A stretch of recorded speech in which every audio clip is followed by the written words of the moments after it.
Hello guys, welcome back to the Keep It Private podcast, here for yet another episode of traumatic events that have taken place in my life. On today's episode, we have the story of when I lost my passport in Dubai and ended up being stranded there for 36 hours on the streets with nowhere to stay. This was genuinely one of the most traumatizing traveling experiences of my life, not just because I lost my passport, because I've done that at least 3 times now. Like, that's nothing new to me. It was what took place after losing the passport. By the way, for everyone listening on any other platforms and not watching on video, I do have pictures and videos coming up on the screen. So I'm really sorry if you're not seeing all of this, but this is basically a visual story time because I have so many videos and pictures from this experience because I filmed the entire thing. This went viral on Snapchat, by the way. I posted it and it got like 50 million views. And I was like, what the hell?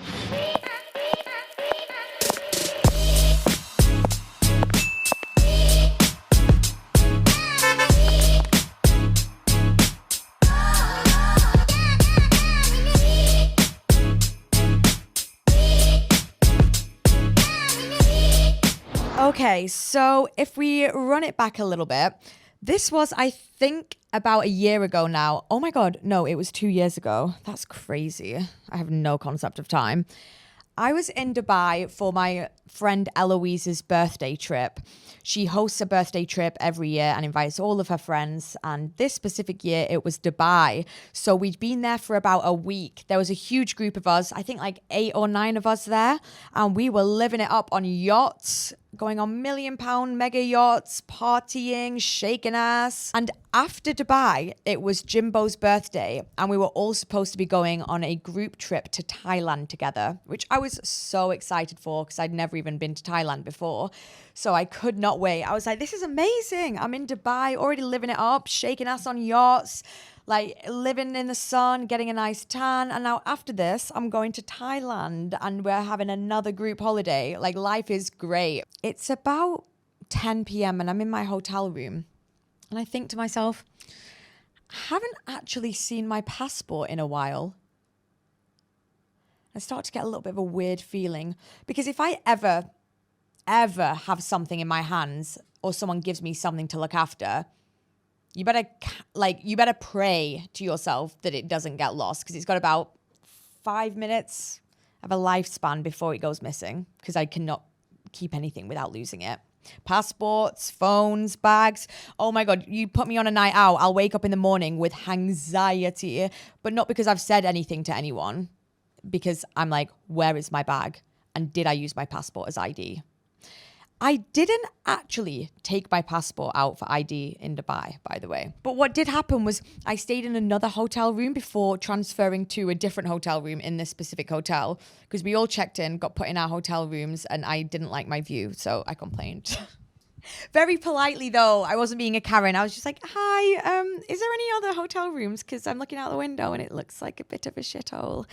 But they were really nice about it and they let me change rooms. But I thought as a result, okay, can't find my passport, but maybe it's in the other room. You know, maybe it just got put under the bed or something, or maybe it's in a random little drawer. Where the hell is it? So I do start panicking and I tell my friend Eloise. She comes over into my hotel room and she's like, oh, where is it? And I'm like, I don't know. And I'm stressing. I start to really panic. And my friend Eloise is in my room. She's looking everywhere. And she's like, did you take it out anywhere? I'm like, no, I haven't even used it as ID or anything. Like, I don't know where it is. Like, I still, to this day, don't know where it is. We call the hotel up, like at the reception, and they allow me to access the other room to see if my passport was there. It's not. We literally tear the entire hotel room apart looking for it. We're taking drawers out. We're moving like TV stands out the way to try and look behind them and underneath them. We're dismantling the entire bed. Nothing is there. In my hotel room, nothing was there. This passport was not to be found anywhere. And as I said, we were all supposed to be flying to Thailand together the next morning. So the next morning comes around, I wake up and I just want to end everything, to be fair. I'm just like, this is just not what I wanted. Like, my passport isn't here. Oh, for God's sake. I was like, all right, well, it's fine, I guess. It'd be one thing if they were all just going home, but they're all going to Thailand and I have to miss out. But obviously they didn't stay behind with me or anything because that just wasn't necessary. I'm a big girl. Actually, I'm quite skinny sometimes, but I told him it's fine. Like, go to Thailand, enjoy yourselves. I was like, listen, I'm like, I'll be fine, guys. Like, obviously, yeah, like it's not ideal, but I'll just speak to the British Embassy or whatever, get a new passport in like a few days and go home. Like, it's so fine. Like, I'll just check into whatever hotel when you guys leave. I was like, oh, that'll be fun, having a little browse of hotels, seeing what hotels I can stay in, you know, having a little bit of a solo extended trip. I was like, it's fine, honestly. Everyone leaves. I check out of the hotel, but I do get a copy of my passport, like printed out just in case, because I'm like, just in case I need this, like I'll just get it printed out as a copy. But I have my driver's license in my bag as ID, so I was like, I'll be fine. Everyone flies to Thailand, leaves. I'm there by myself in Dubai. And I'm like, you know what? I'll check into this hotel that I found. I think it was the W Hotel that I tried checking into first. I go there. I go to check in and they're like, do you have ID? And I'm like, yeah, sure. I'm like, get out my driver's license and I give it to them. And they're like, oh, no. Sorry. We can't accept driver's license. It has to be a passport to check in. And I'm like, damn, strict hotel. I'm like, well, I have a copy of my passport in my bag. And they're like, no, we can't do a copy either. You either give us your physical passport or we can't allow you to check in. And I was like, oh, I don't have my physical passport. I was like, I've lost it. And they look at me and they're like, you've lost it? And I'm like, yeah. And I was like, damn, why they're really concerned for me. I'm like, thank you. Like, that's so sweet. But also, why do you look so shook? They're like, oh, well, do you have a friend that can check in for you and use their passport? And I'm like, no. I'm like, my friends have all gone home. I'm out here by myself. And they're like, you know, you can't check into any accommodation in Dubai. No, like, hotel or anything without your physical passport. Like, you need a physical passport to stay anywhere here. It's number one rule in Dubai. I'm like, okay, well, this is news to me. And I'm not too sure what I can do about this. But I'm like, in my head, I'm thinking, if I just hold my breath and keep checking into other hotels, maybe one of them will let me check in. So I go around Dubai on a whole road trip trying to check into hotel after hotel after hotel, and they are all saying no. I get to hotel number 6, and I was trying to check into the SLS hotel in Dubai. And I really wanted them to let me check into this one because it was so pretty. It was kind of a more luxury one as well. Because I was like, you know what, I'm going to push the boat out and be like, maybe if it's more expensive and nicer, then like they'll let me check in and it gives me an excuse to spend too much money on a hotel that I didn't really need to stay in. I needed a hotel. Definitely needed a hotel, but it didn't need to be like that nice, you know? Anyway, I get to SLS hotel and it was the first hotel that said to me, oh, we can't allow you to check in because of your passport, obviously. But they said, but if you go to the police station and get a note from the police, we will let you check in. If the police say yes, we will say yes. So I was like, oh my God, thank God. Of course the police are going to understand. You know, the police will understand that I'm a girl by myself stranded in Dubai and I don't have my passport, but I'm also just looking for a nice comfy bed to stay in and a shower because I fucking stunk at this point. Because it's been a long day. Been a long day already. And I was walking around, by the way, with my 35 kilogram suitcase constantly. I literally have videos of me just on the side of the street vaping in depression because I was like, what do I do with myself at this point? I drive or get an Uber to the police station. And when I get to the police station, first of all, I have to wait like an hour before speaking to anyone because people are like in the offices, like talking to the police, like, you know, I'm in a queue. And then I finally walk into the police room and there's like 3 police officers that are actually free because everyone came out at the same time. So I walk in and first of all, when I walked in, they stared and I was just like, hi guys, damn, main character arrived, I guess. Like, but like also watch your eyes. Anyway, I say to them, hi, so I've lost my passport, but I've just tried to check into a hotel called SLS, and they said that if I get a note from the police, I can check in. I I'm out here by myself. My friends have all gone home. I have nowhere to stay. Like, I just need a note to be able to stay in this hotel, if that's okay. They all just don't say anything for a while and just stare at me. Then they look at each other and start speaking in Arabic for a while. And I'm like, so, hey guys, yes or no? Like, can I get a little bit of help here, please? And one of the police officers says, how much is the hotel you're staying in? And I'm like, huh? He's like, how much per night you pay to stay there? And I was like $350, I guess, like something like that. I can't actually remember how much it was. And he replies and goes, my friend has an apartment. I call my friend, you stay at his apartment. Okay, no, thank you. Rather not. I'm sure your friend's lovely, but I just need a note. If you could just write me a note and I can check into the SLS hotel and stay in my nice little solo hotel room, that would be beautiful. I say to him, no, thank you. Honestly, it's fine. By the way, he's already on the phone. It's going, brr, brr. And I'm like, no, thank you. Can you just please write me a note to stay at the hotel? And he's like, we cannot write no. We're not allowed to do that. Well, the hotel said that you could. Also, you're the police. Like, you are literally the police. Like, you run the country, no? Like, surely you can do something to help a poor little girl like me find a nice comfy bed to sleep in that's not owned by any of your friends, ideally. And they say no. But one of the police officers says, I will help you. One of the other guys steps in and goes, I will help you. If you sit outside, I will come talk to you in a second. So I'm like, okay. So I leave the room and I just sit down on one of the chairs and I'm like in the police lobby area. And I'll insert a video here of my experience when I was sat there. It was just so clinical. And I was there with a 35 kilogram suitcase. None of my friends were there. I have nowhere I'm able to stay. I have no idea when I can even get back home. I have no passport to even leave the country. And I also have nowhere to stay in the country unless I stay in a dodgy police officer's friend's apartment. So I'm honestly losing the will to live a little bit at this point. And I'm just there with my head in my hands, crying as well. Tears were coming out of my eyes. I'm not usually a pussy, but like at that point I was like, this is really horrific. I was just like, there's no solution being found here. And when I thought it couldn't get any worse, it actually did. So the police officer comes out and he's like, if you wait until my shift finishes in 3 hours.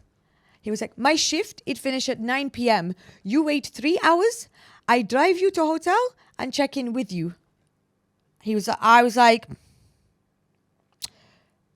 I couldn't have actually thought of a worse offer than that to hear. No, thank you. Like, what?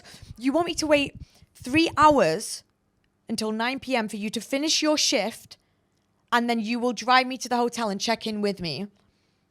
He was not saying that he would come and stay at the hotel with me, like in the room, but I still don't want you to use your name and your ID and you know my room and be able to get a key or whatever. You know, like, it's just no thank you. Like, all I need is a damn note. So I said to him, no, I don't want to do that. He was like, just wait in the prayer room. He was like, you go in that prayer room, you wait until 9 p.m. I will come collect you and take you to the hotel and check in with you. And I'm just like, this isn't necessary. You've already looked at me weird when I walked into the room originally. Like, I don't really know what's going on. Your friend offered to have me stay at his friend's apartment, and now you're trying to get me to wait until you finish your shift to drive me to the hotel and check in with me using your ID so that you will have access to anything you want to do in terms of having the rights to have a key to the hotel room or whatever if you choose to. No, thank you. Absolutely fucking not.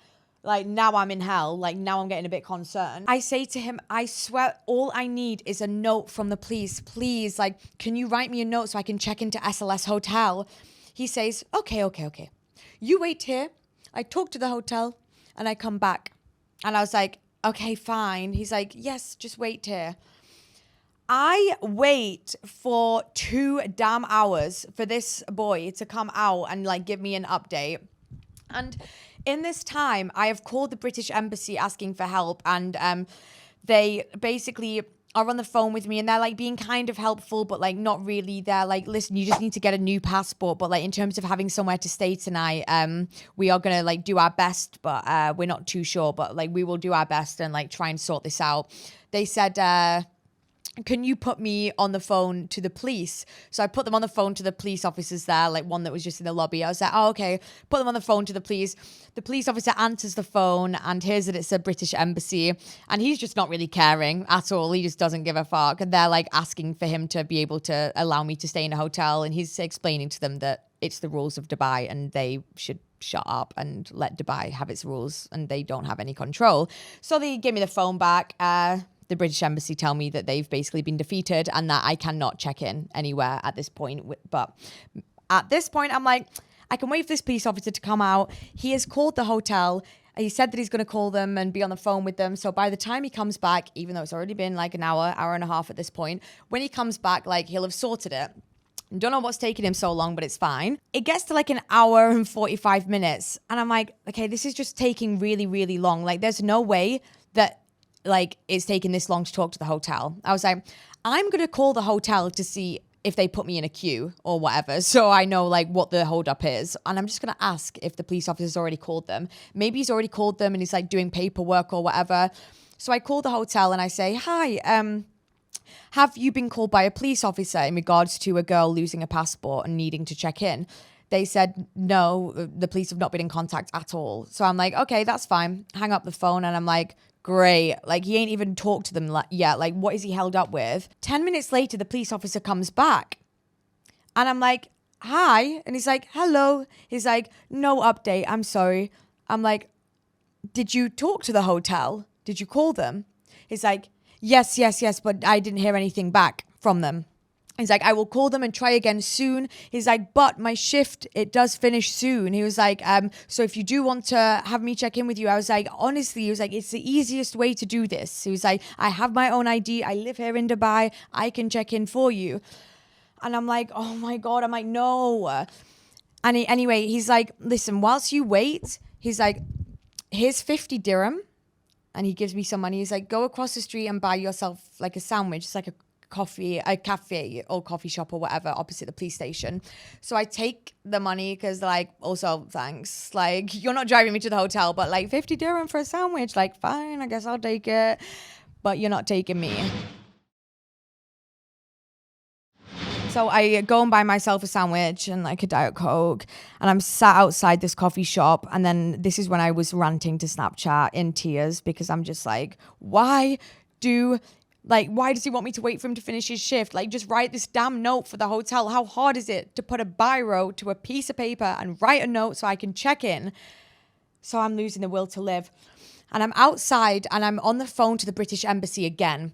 And at this point, it's about 8:45, 8:50 p.m. And I'm on the phone with the British Embassy. And they answer and I'm like, hi, I haven't heard anything back from you guys. You said that you were going to look into like me being able to stay at a hotel and like check with loads of hotels in Dubai. Have you done it? And like, is there any way for me to check in? The British Embassy respond and they're like not really caring still. Like they're kind of good, but they're like, oh, like we want you to be able to check in, but like it's kind of very strict in Dubai, this and that. And whilst I'm on the phone with them, the police officer leaves because obviously his shift finished at 9 p.m. And as he leaves, he sees me sat outside the police station. I'm literally on a pavement vaping at this point, once again. And he's like, this is whilst I'm on the phone to the British Embassy. Obviously, he doesn't know I'm on the phone with the British Embassy. And he says to me, he's like, miss. He's like, I go now. Come with me. And he is getting more and more aggressive and more adamant as I keep saying no. But I'm like obviously still on the phone with the British Embassy at this point, but I'm like holding the phone down a bit. So they're just listening to all of this. And he's like, come. And I'm like, no, it's fine. I'll sort out another way. Thank you though, but no, thank you. And he's like, why you not come? Why? There's only like, you not get a note. You will not get a note. Like, this is the only way. And I'm like, no, I'll figure something out. Thank you. And then I just stop replying to him and I go back on the phone with the British Embassy. And they are so concerned. They go, you need to get yourself inside now. They're like, go inside the police station and sit down and do not speak to him again. They're like, this is our number. What is your number? We need to put you on a WhatsApp chat right now. And I end up being on a WhatsApp group chat with a British embassy and like these other people that I don't know the names of. They've put me in this big WhatsApp chat and they are going back and forth trying to sort something for me. And they still have no grounds and they're really struggling because it's Dubai and they have no say. But I'm on the phone with them and they say, please put us on the phone to a police officer inside. And so I go back inside, put them on the phone to the police once again. And the police officer is arguing with the British embassy. They are going back and forth. And the guy's like, no, this is Dubai. You, British embassy, us in Dubai, this and that. Like, he is not, like, he ain't taking no prisoners. Like, he's saying, absolutely not. Like, I do not care. These are the rules of Dubai. You guys are British. Like, please don't think you have a say over the rules of our country. Which, like, yeah, kind of fair, I guess. But, like, also, please help a poor little girl out. Like, at this point, by the way, it was like 11 p.m. and I had just been, like, at this police station for about 8 or 9 hours now and spent the rest of the day driving from hotel to hotel prior to that, trying to find a hotel to check into. And carting around a 35 kg suitcase as well. And I, like, had not showered. It was just horrible. I had no way home. Didn't even know what was coming up for me in the future. So the British embassy could not help me. They had to genuinely accept defeat, which is crazy. And it got to 11 p.m. And at this point, I am just calling hotel after hotel after hotel, just hoping for the best. One thing I needed was to get the hell out of that police station. So I call up hotel after hotel, and I finally, as a last resort, because this hotel is genuinely, like, just a lot sometimes. It's just a bit of a shithole, to be honest. Five Palm. I call Five Palm as the one of the hotels, and they say to me, even though I don't have a passport, they will let me check in as long as I have the copy of my passport that I said I had and also my driver's license and a picture of my passport. So I'm elated at this point. I'm like, thank God. Guys, just wait for this.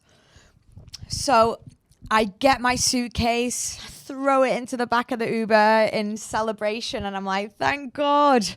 Five Palm. Who'd have thought? Party hotel, chlamydia, infested waters, but it has never, ever been such a delight to go there. So I'm in the Uber on the way there thinking all my prayers have been answered. I get to the reception to check in at midnight, and the person behind the counter is there, and I'm like, hi. They're like, hi. And I'm like, I'm here to check in. I just spoke to you on the phone. And as I say that, a guy in a dark navy blue suit and a tie and whatever walks out from behind and stands behind the counter as well. And I'm like, don't like the look of this guy. He looks a little bit too official, you know? And he's really observing the conversation. And I get told by him that he won't let me check in because I don't have my passport. So this was once again another failed mission. And I had had it up to my neck with hotels and police stations and everything. And I had no solution. I did not know what to do. Where do I stay? I need an emergency passport, but they take days to come. And it sounds like it is impossible for me to stay anywhere in Dubai, even Airbnb. So at this point, because I'd had it up to here, when he replies and says he won't check me in, I look at him and I go, and I just start breaking down into tears. And I'm like, what am I supposed to do? Genuinely, what am I supposed to do? Lay on the streets? Sleep on the pavement? Like, I'm literally like, I'm 21, 22. I'm out here by myself. My friends have all gone home. Nowhere will check me in. Please, can you just bend the rules? And he was like a little bit scared of me because of the way that I was crying. And I guess I was crying and also being a little bit aggressive. No, not actually aggressive. It was more so like panicked. And he looks at me and he goes, I cannot help you. You need to call 911. And I'm like, 911? And he's like, yes, they will help.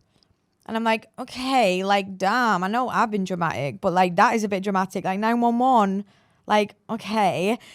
So I'm like, surely this number is for like huge emergencies, but I guess this is kind of an emergency. So I call the number, and obviously, like I said, I am crying a little bit or a lot. And the guy answers the phone and he's like, 911, what's your emergency or whatever? And I reply and I go, hi, I'm in a bit of a situation right now.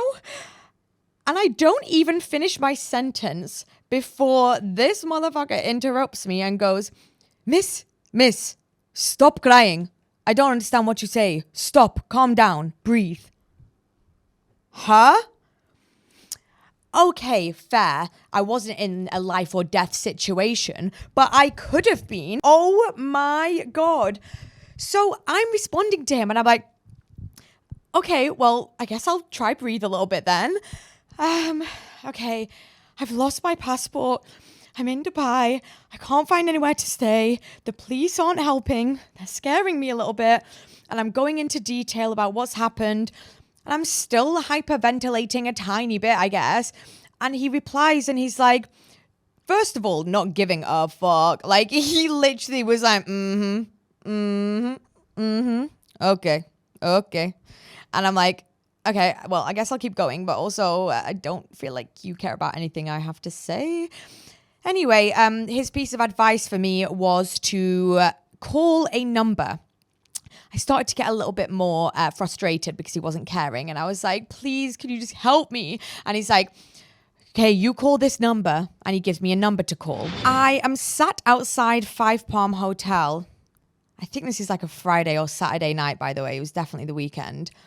I'm sat outside the hotel on a wall and I call the number the police officer gave me or whoever I was talking to on the phone. Like, damn, if that was a police officer, God bless. Like, I called 911. It was a police officer, but like the most unhelpful phone call of my entire life. He was a bitch. Anyway, I'm outside and I call the number he gave me and I'm like, who is this going to be? I'm like, finally, like, I guess, like, at least he's giving me someone that can help and I'm being forwarded on to something. Like, God, I'm being passed around like a little, like, doll, but, like, I guess hopefully this one will help me. So I call this number, still a little bit upset and shaky, just begging for a place to stay. It goes, and I'm like, hello? And they're like, hello? Do you know who they put me on the phone to? Social services. They put me on the phone to social services because of my behavior. Because they thought that they were like, this girl needs psychological help, like clearly. I hope it wasn't actually that. Like, I swear to God, I actually wasn't that unhinged. Maybe a little bit. I was just panicked. Like, I'm so calm and I've been through dramatic experiences in life. This tipped things over the edge though. And I'm just on this phone call and it's going on for like 20 minutes. And I'm like, this is not helping. Like, I don't need a therapy session right now. Like, she's just trying to give me advice and she's giving me motherly advice. And I'm really appreciating it. But it's like, you're just telling me to breathe. You know what I mean? And I'm like, yeah, honestly, I'm fine. Yeah, I've been crying and stuff. But like, I just need somewhere to stay. I need logistical help, not emotional help. And I'm also damn offended that I got put on the phone to fucking social services.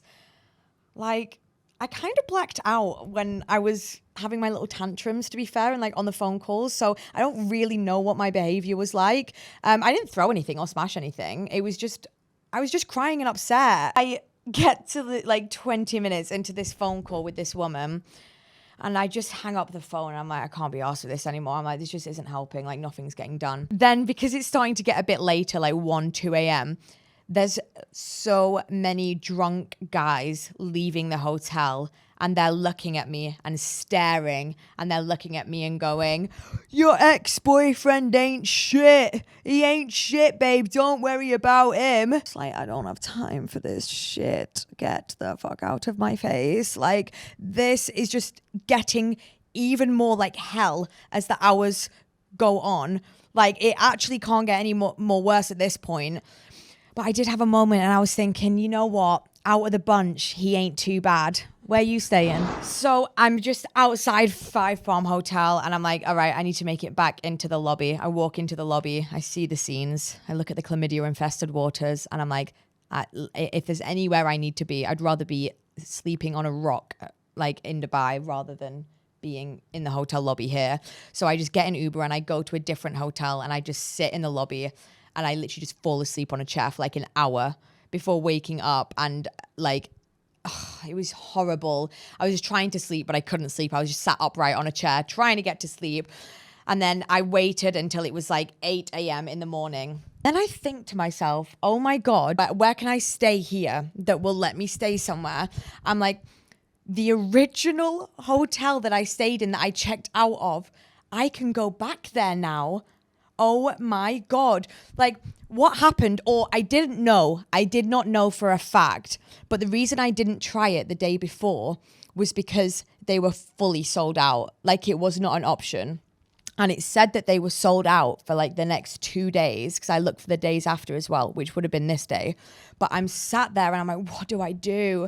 And I'm like, that was literally my only hope was to check into that hotel, but it's sold out for the next 2 days. Like I can't even stay there tonight either. Like what the fuck do I do today? Just have a repeat of the cycle of the day before kind of thing. So I end up going back to the original hotel that I checked into because I looked on booking.com and they had a cancellation and they had a normal room available. So I went back and I tried to check in with them and I was like begging that they did not ask to see my passport. And they didn't. They didn't ask to see my passport because they already had it in the system, which I didn't know for sure they would have. And they let me check in. I hadn't yet cancelled my passport because I was still hoping it would turn up. Because in Dubai, if you're caught stealing a passport, like you are in prison for life. Do you know what I mean? They do not take shit lightly over there. So I was really holding on to hope that my passport would just appear out of nowhere. I stay in the hotel, they let me check in. And obviously, like I said, I did not want to cancel my passport because I swore that it would maybe turn up. And if I applied for a new emergency passport, it automatically cancelled my passport, which I couldn't be bothered like to happen. Oh my God, another point why this was so awful is because I was living in LA at the time because I decided to live in LA for 3 months. So before I went to Dubai, I'd just been in LA for 2 weeks and I was planning to fly to Dubai, go to Dubai for my friend Eloise's birthday, go to Thailand for a few days for Jimbo's birthday with everyone, and then fly back to LA. Because in LA, I had another 3 weeks left in my Airbnb before moving to another Airbnb that I'd already paid for that was about £3,000 for the month at least. And then also I had all of my stuff still at my Airbnb that I checked into in LA, you know, like the one I was living in at the time. But because I'd lost my passport, I could not fly to LA. So I had to fly back to the UK and wait to have a new passport sent to me. But me, being the dumb little bitch that I am, had already lost 2 passports in 10 years. And if you lose 3 passports in 10 years, you are no longer allowed to get sent a normal passport. You have to have a temporary passport for a year, and that took even longer to process. So I ended up losing out on £3,500 on this Airbnb that I paid for in December. They would not let me cancel it. I had to have all of my things collected and put into a storage unit in LA from the apartment that I was staying in, and I couldn't even go back to LA until I think it was mid-January time. So losing my passport in Dubai was genuinely like, it could not have actually been a worse experience because it wasn't just Dubai that it affected. It was my whole living experience in LA at the time. Long story short, at the end of Dubai and that whole experience, once I finally was able to check into that hotel, I stayed in Dubai for 5 days, I think, because one thing was when I did apply for my passport, because it was with the British Embassy and I was on that WhatsApp chat and they were so concerned for me, they literally approved my emergency passport within an hour or so. So I got that back, but I'd already paid for like another night or 2 nights in the hotel. So I had to stay for a bit longer, or had to. It was then that I started enjoying my holiday, because like I actually knew I could get home again. Do you know what I mean? It was like, damn, now I can actually like be swimming in this infinity pool and like enjoy myself. You know what? I'm like, this was such a hellish story, but like I'll put a video on screen of like me at the hotel pool. Like it was like this insane 74th floor like infinity pool. It was amazing, but I was not appreciating it before I got my emergency passport, because I was sat there like filling out documents. I spent like 4 or 5 hours filling out a damn American visa or whatever, like however you say it. I spent hours filling out this document to be able to fly from Dubai to LA, because it was something like, if you have an emergency passport in the UK, you can fly to LA with it, but you need to have a visa or something, like you can't do it on an ESTA. So I applied for this visa, it got rejected. Like, what a damn waste of time. And also, like, it was just pointless me doing that. There was no way that I was getting back to LA, but I was on phone call after phone call, like trying to get everything sorted. Like I wasn't just relaxing, like I was going through admin in this time.